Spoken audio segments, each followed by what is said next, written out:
अस्सलामुअलैकुम। Supreme court से मैं हूं इब्रार हुसैन अस्तौरी। और नाज़रीन, आज चेयरमैन पाकिस्तान तहरीक इंसाफ इमरान खान की कोयटा में वकील अब्दुल रज़ाक के कत्ल के मुकदमे के ख़िलाफ़ सुप्रीम कोर्ट में आज केस की समाअत हुई। और इमरान खान को आज कोई रिलीफ तो नहीं मिल सका और सुप्रीम कोर्ट की जानिब से जो उनके वकील थे इमरान खान के लतीफ़ खोसा की इस्तदा ज़मानत के हवाले से भी मुस्तरद की गई और हुक्म इम्तना जारी करने की इस्तदा भी मुस्तरद कर दी गई।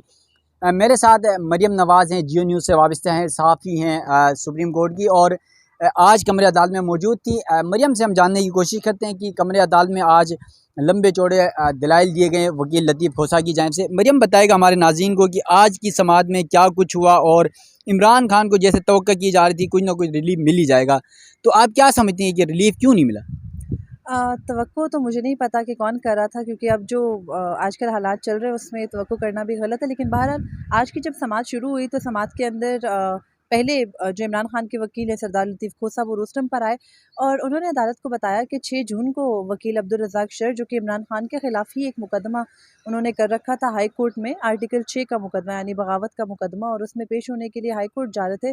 तो रास्ते में कुछ नामालूम अफराद ने उनके ऊपर फायरिंग की और उनके बेटे ने फिर एक एफ़आईआर दर्ज करवाई और उस एफ़आईआर में ये कहा कि उनके वालिद जो है वो हॉस्पिटल में थे मौजूद, उनकी डेड बॉडी, और जब वो पहुँचे तो वो खून से लथपथ थी। उनके वालिद को एक नहीं बल्कि कई गोलियाँ लगी थी। और फिर उनके वकील ने ये कहा कि जो इमरान खान के वकील हैं उन्होंने ये कहा कि जो वकील हैं अब्दुल रज़ाक शर, उनके जो बेटे हैं, उन्होंने अपनी एफ़आईआर के अंदर ये कहा कि उनके वालिद जो थे वो इमरान खान के ख़िलाफ़ मुकदमे में पेश होने के लिए हाई कोर्ट जा रहे थे, बलूचिस्तान हाई कोर्ट।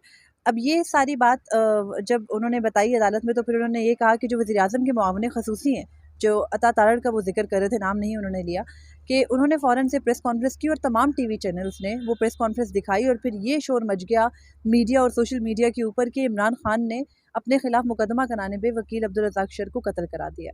और फिर इमरान खान के खिलाफ नामजदगी का मुकदमा चला बलूचिस्तान हाई कोर्ट में। जब ये एटीसी में बेसिकली, क्योंकि इमरान खान के खिलाफ उसमें दहशतगर्दी की दफ़ात शामिल थी, दहशतगर्दी इंसदादी दहशतगर्दी एक्ट की दफ़ा 6 और 7 जो है वो 780A के नाम से जो बहुत मशहूर भी है, वो जो है वो उसके अंदर शामिल थी। और फिर उसके तहत जो एटीए कोर्ट है, यानी जो एंटी टेररिज्म कोर्ट है एटीसी, उन्होंने जो इमरान खान के नॉन बेलेबल वारंट्स इशू कर दिए, जारी कर दिए। और उसके बाद नॉन बेलेबल वारंट्स के खिलाफ जब वो हाई कोर्ट गए तो हाई कोर्ट ने ये कहा कि क्योंकि मुकदमा जो है वो एटीसी में चल रहा है तो तहकीकात वहाँ मुकम्मल होने दें, और हाई कोर्ट ने इनकी इस्तदा कबूल नहीं की। और फिर ये हाई कोर्ट की इस्तदा कबूल ना करने के मामले के ऊपर सुप्रीम कोर्ट आए और सुप्रीम कोर्ट से इन्होंने एफ़आईआर ख़त्म करने की इस्तदा की, क्वाशमेंट ऑफ एफ़आईआर के लिए यहाँ पर आए थे।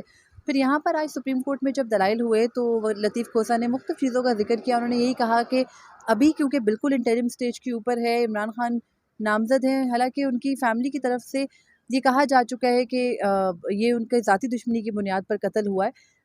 इस बात का ज़िक्र लतीफ़ खोसा ने अदालत में नहीं किया। ये बहरहाल जो चल रहा है, जो उनकी वाइफ ने सर शायद वो जब प्रेस उनकी कॉन्फ्रेंस वाइफ की ने थी, वकील जो बिल्कुल, मगर वाइफ बिल्कुल ने उनका बयान सामने आया था और उन्होंने ये बात कही थी। उसका ज़िक्र इमरान खान के वकील ने नहीं किया, वो करते तो शायद ये एक बहुत स्ट्रॉन्ग किस्म की प्ली होती।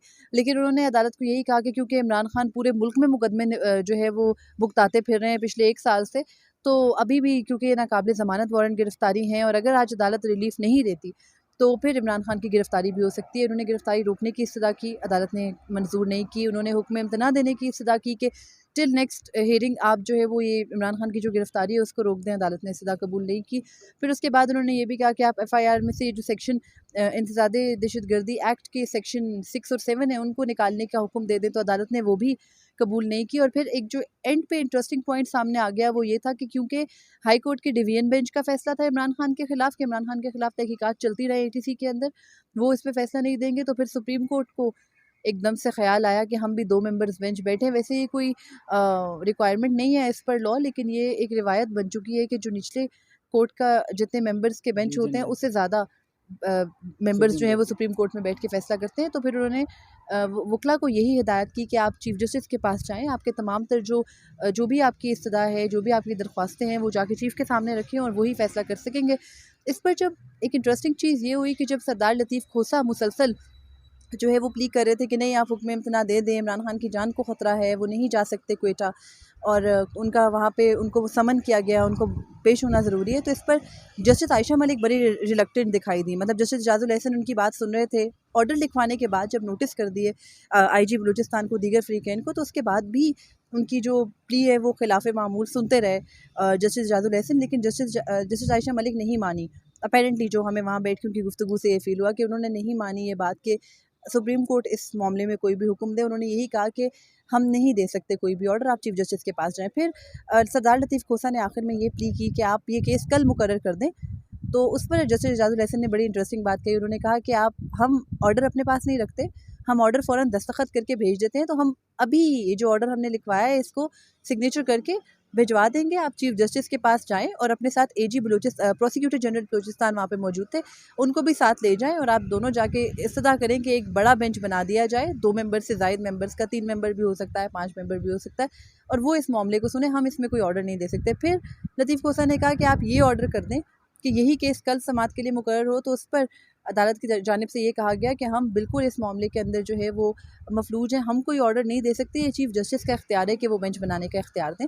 तो आज की जो ओवरऑल समाअत थी उसमें सरदार लतीफ़ खोसा ने अच्छे दलाइल दिए, उन्होंने अपनी प्ली रखी, लेकिन उन्होंने एक जो बेसिक चीज़ मिस कर दी वो यही थी कि इमरान खान का कोई नेक्सस नहीं बनता था। वो नेक्सस ना बनने में उन्होंने ये बताया नहीं कि उनकी फ़ैमिली के बयानात भी आ चुके हैं और वो कह चुके हैं कि ज़ाती दुश्मनी की बिना पे। उन्होंने यही कहा कि क्योंकि वज़ीर-ए-आज़म के मुआविन ख़ुसूसी ने फ़ौरन से आके इमरान खान पर इल्ज़ाम लगाया, तो फिर इमरान खान के ख़िलाफ़ एफ़आईआर हो गई और उसमें उनको नामज़द किया गया। फिर उन्होंने ये भी ज़िक्र किया कि क्योंकि इमरान खान मुख्तलिफ़ अदालतों में पेशी के लिए आ रहे थे, लेकिन फिर उन्होंने कहा कि वो माज़रत ख़्वाह हैं कि आज इमरान खान सुप्रीम कोर्ट में पेश नहीं हो सके। तो उस पर जस्टिस जाजुल एहसन ने कहा कि ये इस तरह का केस नहीं है जिसमें जो दरख्वास्त गुज़ार है उसको ज़ाती हैसियत में पेश होने की ज़रूरत हो। तो उन्होंने कहा कि उनकी मौजूदगी के बगैर भी हम केस प्रोसीड कर सकते हैं, और फिर केस प्रोसीड हुआ। ऑर्डर में सिर्फ नोटिस किए गए। हैरानगी की बात यह है कि जब एक बड़े बेंच के सामने केस फिक्स करना ही था, तो देखना भी ये पड़ेगा कि जो अदालत का सिग्नेचर ऑर्डर आता है उसके अंदर ये नोटिस बरकरार रहते हैं या नहीं, क्योंकि अब तो ये नए सिरे से नया एक बेंच केस सुनेगा चीफ जस्टिस के हुक्म के बाद या उनकी हिदायत के बाद। तो मुझे नहीं समझ में आई कि ये जो नोटिस दिए गए उनकी क्या लीगल वैल्यू होगी। अच्छा मरियम, सुप्रीम कोर्ट ने जिस तरह लतीफ़ खोसा को कहा कि आप चीफ जस्टिस से रब्ता कर लें इस हवाले से जो बेंच बनाने के लिए नया बेंच 3 रुकनी होगा या 4 रुकनी, सुप्रीम कोर्ट में आजकल छुट्टियां हैं और इस वक्त अवेलेबल ही यहाँ पर 2 बेंचेस हैं, एक बेंच में चीफ जस्टिस और जस्टिस मज़ाहिर नकवी हैं। तो आप क्या समझती हैं कि ये बेंच 4 जजेस का बन जाएगा या फिर जस्टिस मज़ाहिर नकवी को इन 2 रुकनी के साथ मिला के 3 रुकनी बना दिया जाएगा? मुमकिन है कि ये 3 रुकनी बेंच चीफ जस्टिस कर दें। चीफ जस्टिस पाकिस्तान ने ये केस अपने सामने पहले ही फ़िक्स नहीं किया।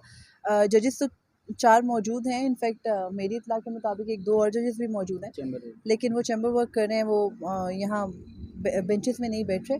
लेकिन नेक्स्ट वीक तक भी हो सकता है। प्रॉब्लम जो है ना वो ये है कि आज इमरान खान साहब को रिलीफ़ चाहिए था, क्योंकि बहुत सारे मुकदमा जैसे हाई कोर्ट में हैं, जुडिशल कॉम्प्लेक्स में अभी वो पेश हो रहे हैं, वहाँ पर केसेस हैं। तो उनको उन सारे केसेस के अंदर आज उनकी बेल का या उनकी प्रोटेक्टिव बेल का लास्ट डे है। तो किसी भी केस के अंदर उनकी बेल ना मिलना, उसका फर्दर जो है वो एक्सटेंड ना होने की सूरत में इमरान खान की गिरफ्तारी हो सकती है। और इसी खदशे के ऊपर इमरान खान के वकला बार बार अर्ली हियरिंग की दरख्वास्त भी डाल रहे थे, और आज फिर वो केस समाअत के लिए मुकर्रर किया गया, लेकिन आपके सामने अदालत ने रिलीफ नहीं दिया। अच्छा मरियम, आखिरी सवाल आपसे पूछते हैं।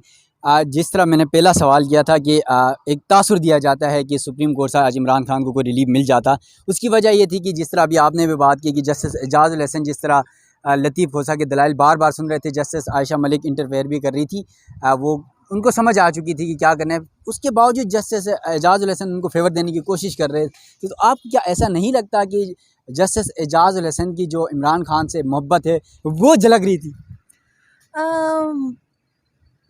मैं क्या कहूँ, आप सारे वहाँ अदालत में मौजूद थे और अदालत में सबको मतलब, क्योंकि असल में मोहब्बत झलकना या उनका फ़ेवर करना वो जिस तरह टेक्निकलिटीज़ से आते हैं ना उस चीज़ के अंदर, उन्होंने शुरू में क्वेश्चंस यूँ किए कि जैसे वो समझना चाह रहे हैं केस को। उन्होंने सबसे पहला सवाल ये किया कि अगर किसी बंदे के ख़िलाफ़ इंसदाद दहशतगर्दी की दफ़ात लग जाती हैं, तो वो दफ़ात ख़त्म करने का तरीक़ेकार क्या हो सकता है कानून के तहत। सरदार लतीफ़ खोसा नहीं बता सके, क्योंकि शायद वो इस क्वेश्चन के लिए प्रिपेयर्ड नहीं थे। फिर जब जस्टिस आयशा मलिक ने ये कहा कि जब एक दफ़ा लग गई है और उस दफ़ा को ख़त्म कराने का तरीक़ेकार यही है कि आप एटीसी में या किसी और फोरम के ऊपर हाई कोर्ट के अंदर आप जाके प्ली करें, हमारे पास आप नहीं कर सकते। फिर जस्टिस एजाजुल एहसन की थोड़ी टोन तब्दील हुई और उन्होंने ये कहा कि नहीं, हमारा इख्तियार नहीं है अदालत का, और आप ये तमाम जो भी आपकी दरख्वास्तें हैं या तो आप चीफ जस्टिस के सामने कर दें प्ली, या फिर आप मुतल्लिका फ़ोरम के ऊपर चले जाएँ। तो वो फेवर कहना नज़र आ रहा है। मरियम आप देखिए, मरियम आप छुपा रही हैं, यकीनन मरियम छुपाने की कोशिश कर रही, क्योंकि लीगल मैटर है, सुप्रीम कोर्ट की वेट करती हैं तो कानूनी मामलात को समझती हैं और फिर जजेस के साथ थोड़े से ताल्लुकात भी तो ख़राब नहीं करने हैं, तो इस वजह से। लेकिन हमें तो साफ नज़र आ रहा था कि जस्टिस एजाज़ुल हसन इमरान खान को फेवर देने की कोशिश कर रहे थे, लेकिन जस्टिस आयशा मलिक जो है यहाँ पर उनका मूड और उनका चेहरा बता रहा था कि वो सख्त जो है इस केस में रिमार्क्स देने जा रही हैं, और वाकई उन्होंने किया भी है। और आज समाअत सुप्रीम कोर्ट ने गैर मुइना मुद्दत के लिए मुलतवी की है। अब चीफ जस्टिस के पास गया है मामला, चीफ जस्टिस क्या करते हैं। और ख़ासतौर पर लतीफ़ खोसा जब यहाँ से निकल रहे थे तो हमने उनसे पूछा कि आप आज कोई दरख्वास्त दायर करेंगे, तो उनकी जानिब से ये कहा गया कि मैं क्यों करूँ, बल्कि उन्होंने तो ये कहा कि AOR जाके चीफ जस्टिस को रिक्वेस्ट कर लेंगे और नया बेंच तश्कील दिया जाएगा, तो उसके बाद केस की समाअत होगी। तो अब देखना ये है कि चीफ जस्टिस पाकिस्तान कब नया बेंच तश्कील देते हैं और कब इस केस की समाअत होती है, और मुमकिन तौर पर आज या कल में भी होने का इम्कान है। इस हवाले से इमरान खान के इस केस के हवाले से जो भी मज़ीद डेवलपमेंट होगी, उन तमाम मामलात से आपको मज़ीद आगाह करते रहेंगे। तब तक के लिए दीजिएगा इजाज़त। अल्लाह हाफ़िज़।